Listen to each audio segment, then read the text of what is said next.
नमस्कार दोस्तों, central maxima के अगले लेक्चर में आपका बहुत स्वागत है। और आज का लेक्चर बहुत इंपॉर्टेंट है बिकॉज हमने इसमें एक ऐसा पीवाईक्यू उठाया है जो बहुत सारे एग्जामिनेशंस में पहले पूछा जा चुका है और कंसेप्ट भी बहुत इंपॉर्टेंट है इसका। हम बात करने वाले हैं सेमी सर्कुलर रिंग के सेंटर ऑफ मास की। फर्स्ट ऑफ ऑल आप इस बात को समझिए कि सेमी सर्कुलर रिंग का सेंटर ऑफ मास का एक्स कोऑर्डिनेट आपको कैलकुलेट करने की जरूरत नहीं है because by symmetry we can say that इसका एक्स कोऑर्डिनेट 0 ही होगा क्योंकि इसका centre of mass y axis पे होगा। बिकॉज वाई एक्सिस के अबाउट ये सिमेट्रिकल है तो हम ये कह सकते हैं कि वाई एक्सिस इसकी axis of symmetry. Now the important coordinate is y. Y coordinate calculate करने के लिए we will use integration. So first of all, let's divide it into small parts. बहुत सारे पार्ट्स में, इनफाइनाइट पार्ट्स में इसकी circumference को हमने तोड़ दिया और किसी भी थीटा एंगल पे जाके एक डी थीटा विड्थ का एलिमेंट हम लोगों ने कंसीडर कर लिया। अगर थीटा एंगल पे जाके डी थीटा विड्थ का एलिमेंट अपन कंसीडर करेंगे तो सबसे पहले तो इस एलिमेंट के लिए वी नीड टू फाइंड कि इसका मास कितना होगा और इसका कोऑर्डिनेट कितने होंगे एलिमेंट के। तो अगर आर मान लीजिए इसकी रेडियस है, so this is very clear कि इसका x coordinate R cos theta और Y coordinate R sine theta. ये बहुत क्लियर है, समझ में आ रहा है यहाँ से। अब इसका mass, let lambda is mass per unit length. देखिए हाफ रिंग के लिए लेमडा मास पर यूनिट लेंथ डिफाइन होगा। अगर ये डिस्क होती या स्क्वायर प्लेट होती तो सिग्मा मास पर यूनिट एरिया डिफाइन करते। अगर ये सॉलिड स्फीयर होता तो हम रो मास पर यूनिट वॉल्यूम डिफाइन करते। खैर अभी इसका मतलब mass of small element is lambda into r d theta, क्योंकि ये जो लेंथ आएगी ये लेंथ आएगी dl equal to r d. किसी भी आर्क में अगर ये थीटा एंगल और रेडियस आर होती है तो आर्क की लेंथ आर थीटा होती है। उसी कॉन्सेप्ट को यूज किया। अब कंटिन्यूअस मास डिस्ट्रीब्यूशन है ये। कंटिन्यूअस मास डिस्ट्रीब्यूशन में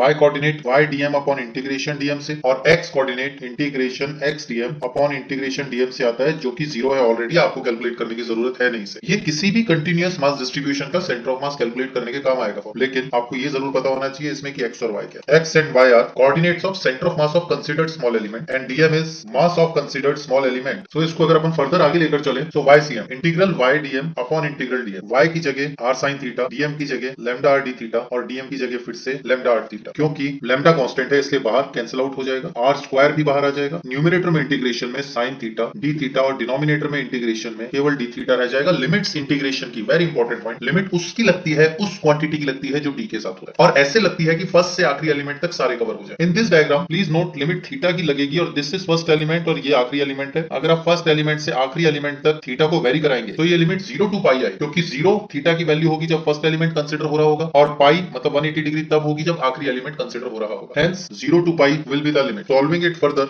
साइन का इंटीग्रेशन माइनस कॉस और नीचे डी थीटा का इंटीग्रेशन केवल थीटा। थीटा की जगह पहले पाई फिर 0, ycm is 2r by पाई। तो आपको अब से याद भी रखना होगा, आपको ये याद रखना होगा कि किसी भी सेमी सर्कुलर रिंग के लिए सेंटर ऑफ मास उस सर्कल के सेंटर से 2r by पाई हाइट पे होता है। आई होप आपको ये पूरा डेरिवेशन समझ में आया होगा और कुछ सीखने को मिला होगा। अगर आपको कुछ और कॉन्सेप्ट्स जानने हैं, कुछ और क्वेश्चंस आपको परेशान कर रहे हैं, आप उनके आंसर्स या सॉल्यूशंस जानना चाहते हैं तो आप कमेंट कीजिए वीडियो पे, फॉलो कीजिए द सेंट्रल मैक्सिमा चैनल को और अपने फ्रेंड्स के साथ शेयर कीजिए। All the best, thank you very much, जय।